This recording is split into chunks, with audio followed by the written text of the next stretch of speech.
जय माता दी दोस्तों, हमारे YouTube चैनल में आपका हार्दिक स्वागत है। दोस्तों, हमारे शास्त्रों में, हमारे तंत्र ग्रंथों में वशीकरण के कई प्रयोग बताए गए हैं, लेकिन इन प्रयोगों को करने से पहले हमें कुछ बातों का ध्यान रखना पड़ता है। कई जगह वशीकरण के कुछ मंत्र दिए गए हैं जिनको कि सिद्ध करना पड़ता है। सिद्ध करने के बाद ही उनका प्रयोग किया जा सकता है। लेकिन कुछ तंत्र ग्रंथों में जड़ी बूटियों के माध्यम से, आयुर्वेदिक औषधियों के माध्यम से भी वशीकरण के प्रयोग को सफल किया जा सकता है। इनमें इन प्रयोगों को सिद्ध करने की भी कोई आवश्यकता नहीं होती। सिर्फ कुछ जड़ी बूटियां ऐसी होती हैं जिनका अगर आप इस्तेमाल करेंगे तो आप किसी भी पुरुष का या किसी भी महिला का बड़ी ही सरलता से वशीकरण कर सकते हैं। दोस्तों, षट कर्मों में एक कर्म वशीकरण भी आता है, और इस कर्म का प्रयोग इसलिए किया जाता है क्योंकि जहाँ पर आप खूब मेहनत कर रहे हैं, जहाँ पर आप खूब प्रयास कर रहे हैं और प्रयास करने के बाद भी, मेहनत करने के बाद भी आपको सफलता ना मिल रही हो, ठीक है, आप अपनी तरफ से बिल्कुल सही हैं और सामने वाले को मनाने का आपने कई बार प्रयास किया, लेकिन उसके बावजूद भी आप बार बार असफल हो जा रहे हो, आपके प्रयास बार बार असफल हो रहे हो, ठीक है, आप बेगुनाह होते हुए भी गुनहगार साबित हो रहे हो, या फिर आपने आप शादीशुदा हो, आपकी पत्नी आपसे नाराज़ हो, आपने बहुत बार समझाया उसके बावजूद भी वो मानने को तैयार ना हो, या फिर बहुत सारी चीज़ें ऐसी होती हैं जहाँ पर हमें अपने आप को साबित करने की आवश्यकता पड़ती है, लेकिन हम बार बार कोशिश करने के बावजूद भी अपने आप को सही साबित नहीं कर पाते। तो ऐसे में वशीकरण का प्रयोग किया जाता है और ये प्रयोग पूर्ण रूप से सफल होता है। सिर्फ इसे सच्चे मन से, सच्ची भावना से करने की ज़रूरत होती है। ज़्यादातर जो देखा गया है, ज़्यादातर केसों में जो देखा गया है कि जो लोग होते हैं वो वशीकरण का इस्तेमाल गलत रूप से करते हैं और गलत कर्मों को सिद्ध करने के लिए करते हैं। तो ऐसे में मैं आपको बता देना चाहता हूँ कि चाहे वशीकरण की विद्या हो, चाहे स्तंभन की हो, चाहे उच्चाटन की हो, चाहे विद्वेषण की हो, चाहे शांति कर्म हो, चाहे मारण कर्म हो, आप कोई भी कर्म कर रहे हो, लेकिन हर कर्म के पीछे आपका उद्देश्य क्या है, उस उद्देश्य को ध्यान में रखते हुए आपको इन कर्मों का इस्तेमाल करना चाहिए। अगर आपका उद्देश्य सही है, अगर आपका उद्देश्य जगत भले का है, अगर आपका उद्देश्य अपने आप को सही साबित करने का है, तो फिर आप इन प्रयोगों का इस्तेमाल कर सकते हैं।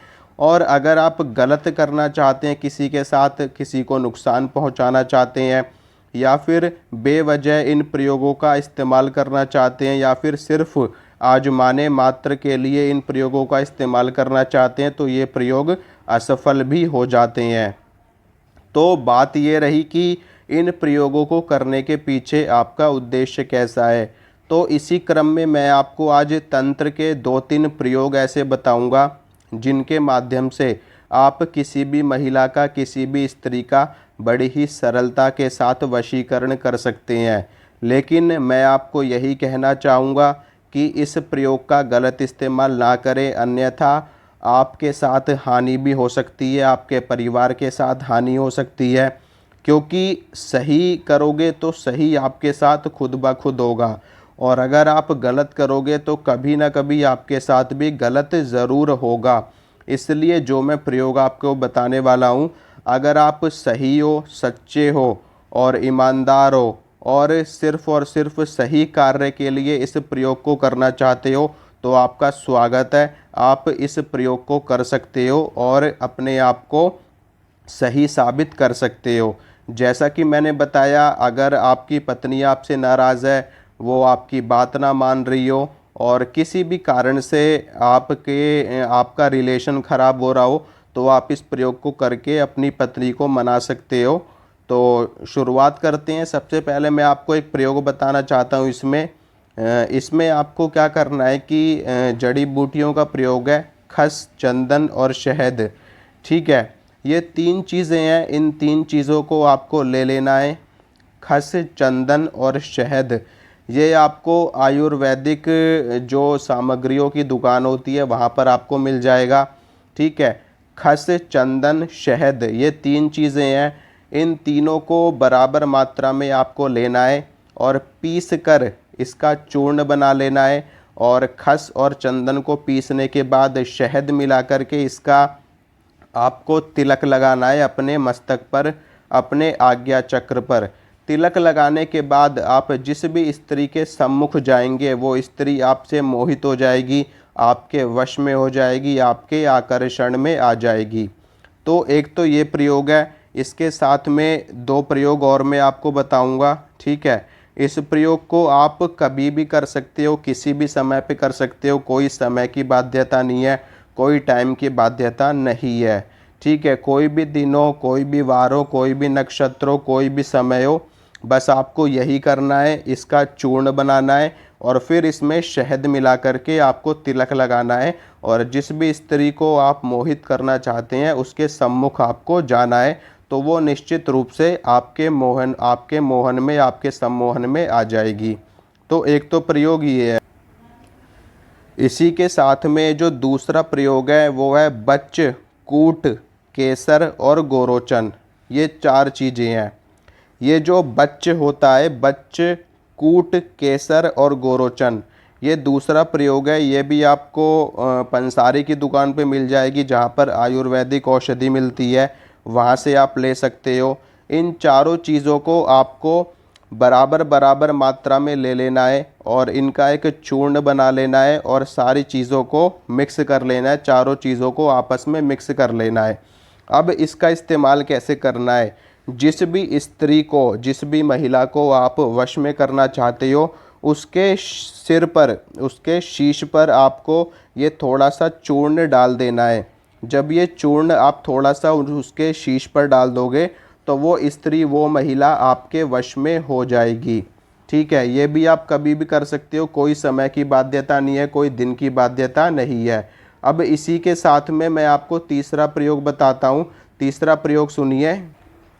तीसरे प्रयोग में आपको लेना है कूट, तगर, बच्च और कुमकुम, ठीक है। इसमें भी 4 चीज़ें हैं, कूट, तगर, बच्च और कुमकुम। ये चारों चीज़ें आपको ले लेनी है। इन चारों चीज़ों का चूर्ण बना लेना है और इसको भी आपको इसी तरह से इस्तेमाल करना है। जिसको भी वश में करना हो, जिसको भी मोहित करना हो, ये चीज़ों को पीस करके उसके सिर पर आप अगर डालोगे, ठीक है। सिर पर कहाँ डालना है आपको? इस हिस्से पर डालना है जहाँ पर हमारा ब्रह्मरंध्र होता है, जहाँ पर हमारा सहस्त्रदल कमल होता है, जहाँ पर हमारा सहस्त्रार चक्र होता है, वहीं पर आपको डालना है। तो निश्चित रूप से वो स्त्री, वो महिला मोहित हो जाएगी। तो आशा करता हूँ आप इन प्रयोगों को सही कार्यों के लिए इस्तेमाल करेंगे, जिससे कि आपका भी भला होगा, आपके परिवार का भी भला होगा और इस समाज का भी भला होगा। दोस्तों, कोई भी प्रयोग हो, कोई भी शक्ति हो, कोई भी सिद्धि हो, हमेशा सच्चे कार्यों के लिए इस्तेमाल करना चाहिए।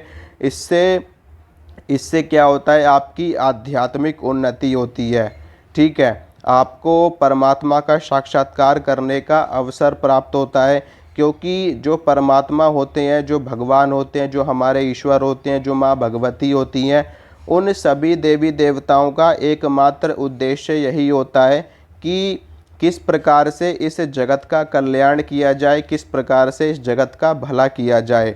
तो इसी तरह से वो इन शक्तियों को, इन सिद्धियों को मनुष्यों को प्रदान करते हैं, सिद्धों को प्रदान करते हैं, ताकि वो इन शक्तियों का इस्तेमाल करके लोगों का भला कर सकें, लोगों का कल्याण कर सकें। इसीलिए आपको भी इन शक्तियों का, सिद्धियों का इस्तेमाल जगत भले के लिए करना चाहिए, लोगों की मदद करनी चाहिए, लोगों की सेवा करनी चाहिए, ताकि आपकी आध्यात्मिक उन्नति हो सके और आपको मृत्यु के बाद उच्च कोटि का पद प्राप्त हो। तो इसीलिए यही थोड़ी सी जानकारी जो मैंने आपको दी थी वो इसीलिए थी। ये जो 3 प्रयोग हैं, जैसे मैंने आपको बताया बिल्कुल वैसे ही आपको करना है। कोई दिन नहीं है, कोई वार नहीं है, कोई नक्षत्र नहीं, कोई समय नहीं, कोई मुहूर्त नहीं, कभी भी कर सकते हो आप। और ये इस चीज़ें आप ले कर के आप इनको बना करके, चूर्ण बना करके अपने पास रख भी सकते हो। जब भी आपको इस्तेमाल करना हो आप इनका इस्तेमाल करोगे तो आपको सफलता प्राप्त होगी। तो आशा करता हूँ दोस्तों, जो जानकारी मैंने आपको दी अच्छी लगी है, पसंद आई होगी। तो वीडियो को लाइक करना, शेयर करना और इस चैनल को ज़्यादा से ज़्यादा सब्सक्राइब करना, ताकि मैं जो भी वीडियो डालूँ वो आप तक पहुंच सके। जय माता दी।